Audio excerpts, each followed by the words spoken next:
મફતનો પગાર જોઈશી. હા બેન, કાલે મારે બહાર ગામ જવાનું છે. હું કાલે કામ કરવા નહીં આવી શકું. કેમ? એવું શું જરૂરી કામ છે? મારા માસીના દીકરાની સગાઈ છે. લે, આટલા દૂરના સગામાં થોડું જવાનું હોય.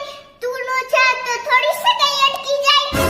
બેન, નથી ચાલે એમ એટલે તો જાઉં છું. મારે થોડું મફત જવાય છે.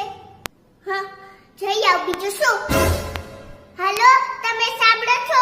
કાલે કામવાળી નથી આવવાની. માર વાસણ ઉટકવા પડશે, કપડાં ધોવા પડશે, ઝાડુ પોતા કરવા પડશે. કાલે હું રસોઈ નહીં બનાવી શકું. ટિફિન લેતા આવજો. હમણાંથી તો સરખું કામ જ નથી કરતી. બેઠો છું તારસ. હવેથી ધ્યાન રાખીશ. હા બેન, હું કાલે કામ પર નહીં આવું. લે, હવે શું થયું? હવે કોની સગાઈ છે?